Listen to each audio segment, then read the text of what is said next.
So at some point, I hope that we will get out of the way, and the country will stop this decline. So Pakistan has a cricket match, but has the match been fixed? It has been fixed. I mean, the problem is that the cricket team for me is a good metaphor for Pakistan because there's rampant corruption, there's mismanagement at the top, there's incredible talent, more talent coming into this team than probably anywhere, and a lack of structure, a lack of whatever. But you can look at the Pakistan cricket team and give it 5 years, let the corruption stop, let the players play properly, let the whole thing go, and you will have a world-beating team. There's no doubt about it. Always. At any point in Pakistan's cricket history, you can always see 5 years from now, we could have the world's best team. But we don't. And I think the country's a bit like that too.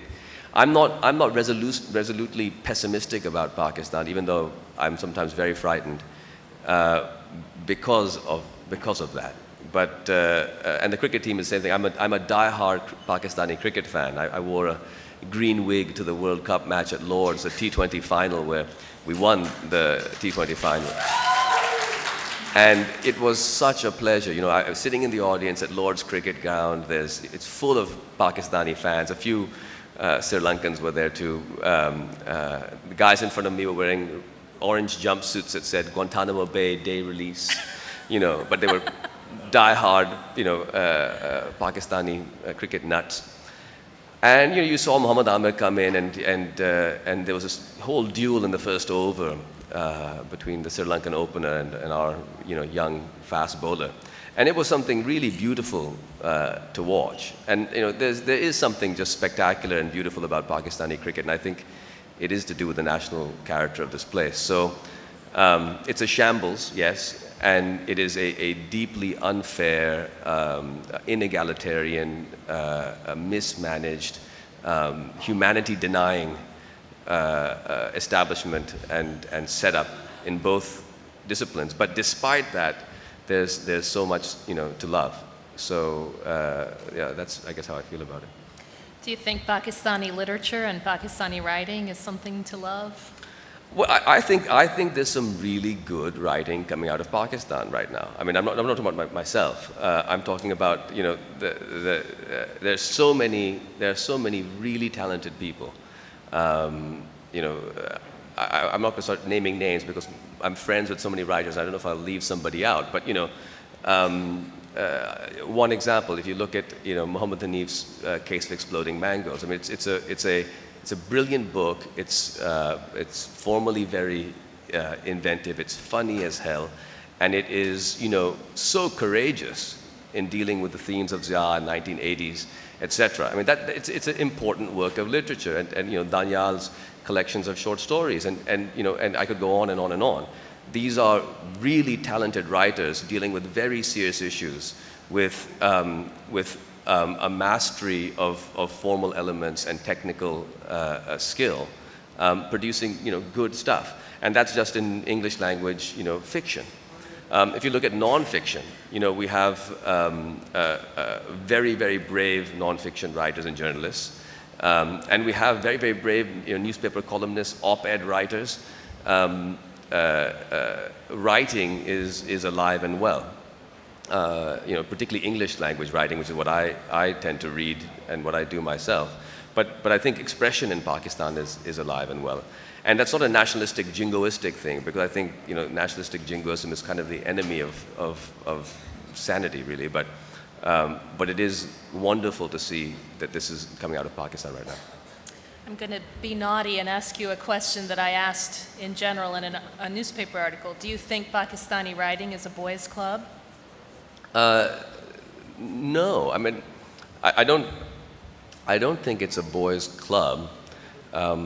Partly because I don't think it's a club. I think writing is an individual sport. It's not a team activity, and you exist in a world of writing which is bigger than Pakistani writing. I think most Pakistani writers that I know read many more non-Pakistani writers than Pakistani writers, obviously.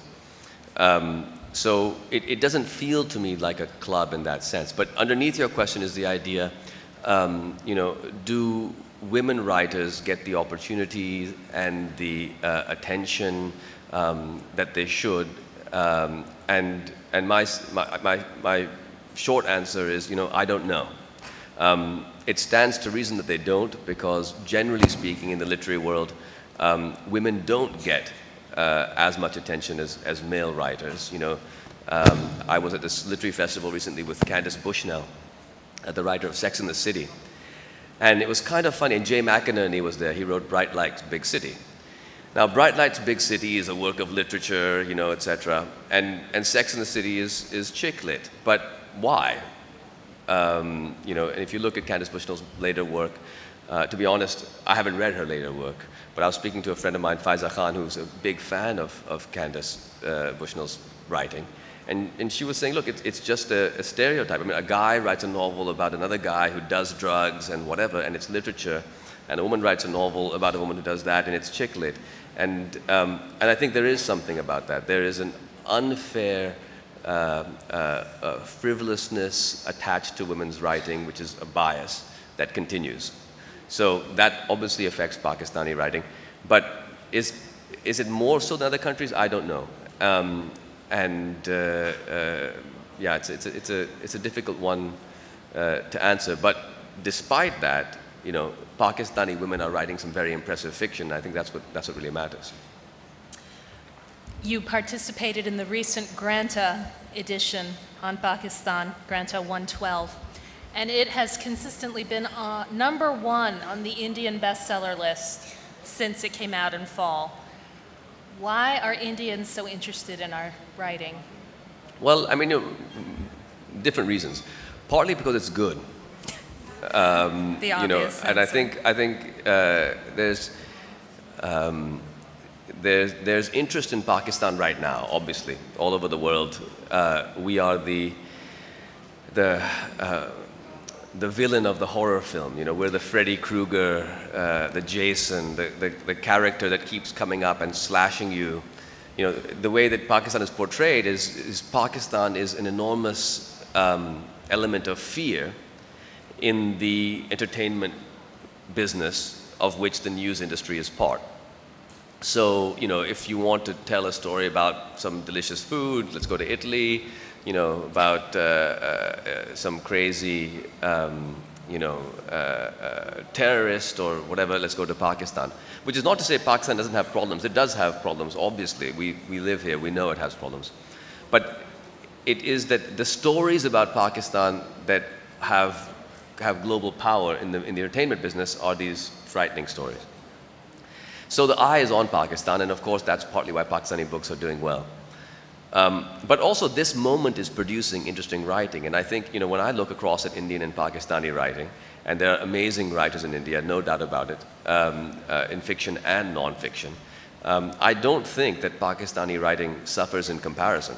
I think Pakistani fiction writing in particular right now certainly stands up to the best Indian fiction writing. And again, it's not really a kind of team sport that Pakistan has scored 3 and India has scored 2, but I think for India it's a neighbor, it's similar, but yet it's different, and it's good.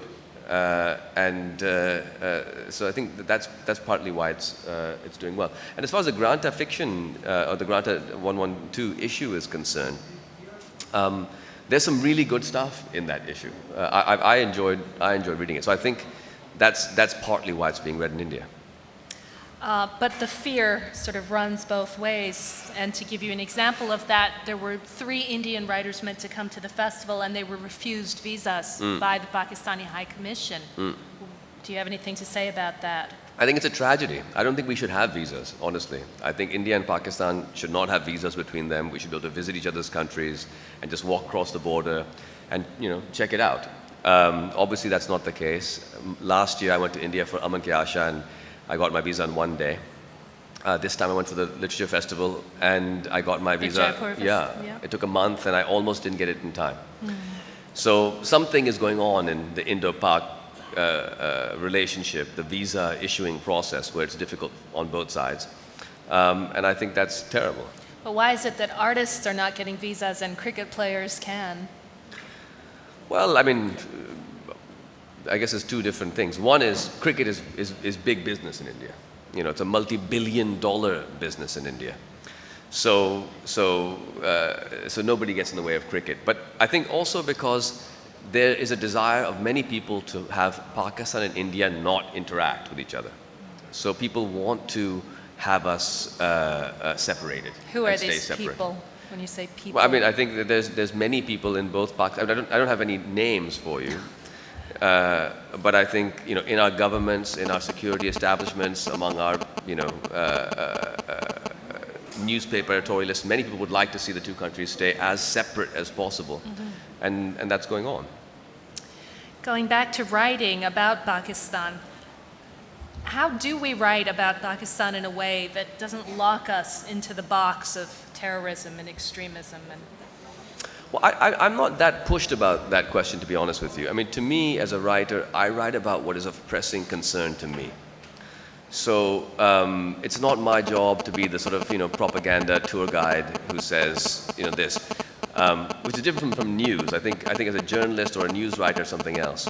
But as a novelist, in my short story in the Granta issue is about it's a first-person story about a writer who gets beheaded, and I didn't write that story to say, oh, Pakistan's a whole bunch of terrorists and everybody gets beheaded in Pakistan, or anything like that. I wrote it because, if you are a writer in Pakistan, or really anybody in Pakistan, these days you are afraid. Fear is fundamental to what it means to be living in Pakistan right now. And it doesn't matter if it's somebody who expresses themselves creatively, or just somebody who walks down the street and sees a car parked there and wonders what happens if the thing blows up. Fear is present in our society. So I wrote a short story, exploring sort of innermost fear. It happens to be a story about a writer getting beheaded, so therefore I guess it's a terrorism story. But I don't view it as, it's kind of a shame. I shouldn't have written about terrorism. The simple thing is, I think that this situation right now with the terrorism and the violence in Pakistan is a constant pressure on all of us.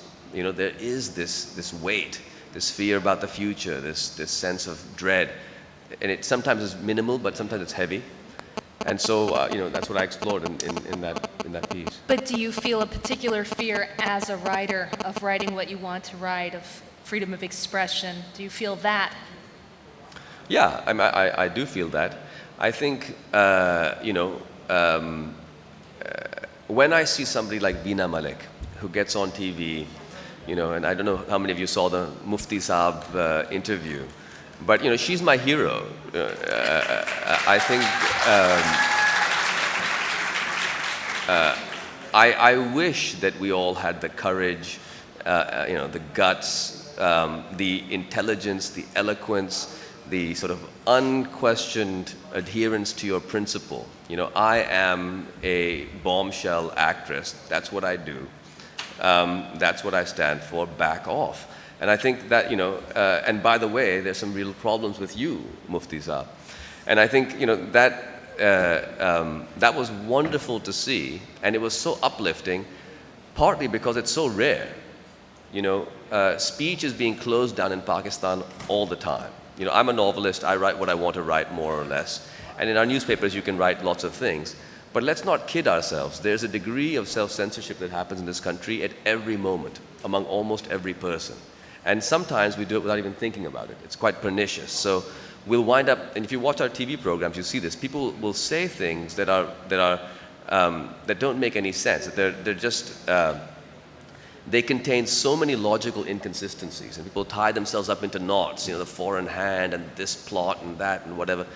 And the reason we do this is because what we really want to say, we've been so afraid of saying for so long, and we speak those illusions freely because we're allowed to say those things, but they don't make any sense. It has distorted our national character and our national discourse. So yes, I feel as a Pakistani writer that there's serious issues around freedom of speech in this country. Do you see the media as having added to those issues, or created more problems where there needn't have been any? Well, the media is very complicated because in Pakistan for a long time we all were divided from one another. So we had the Ziaul Haq government in the 80s, we've had other governments, and basically, we've been pushed out of the public space. Men and women are pushed into different directions. Strangers are pushed in different directions. Different ethnic groups are pushed in different directions. And the public space has become this increasingly empty, abandoned arena. And then the electronic media started up, and the internet started up in this country. And with it, with the private channels and the internet. And with it, this new electronic, virtual, whatever, televised public space was created. And now, every night, 50 million, 60 million, 80 million Pakistanis venture into a public world, which is these TV shows and the internet, etc., and associate with each other. And that is a miracle that that's happened, and it is hugely beneficial for this country. But of course, it's new. And so what happens in the public square? Instead of having sort of the piazza where we all hang out and chat, we have Circus Maximus, where people are thrown to the lions. And there's a kind of barbaric entertainment spectacle. Let's have somebody say something which is going to get them into trouble. Let's do these sorts of things. And that's going on. But the media is a varied thing. There are all kinds of people in the media and all kinds of shows. In many ways, the media reflects back at us, what our society is. And if we don't like the look of the media, it may be that we don't like the look of what our society is also. But partly, of course, there is a kind of, muckraking, intellectually inconsistent, vile aspect to some parts of the media today. Things will. What needs to happen is, people need to find the courage to make Pakistan what they want Pakistan to be. And I think at the moment, those who are making Pakistan what they want it to be, too often are people who have guns in one form or another. But that's not the only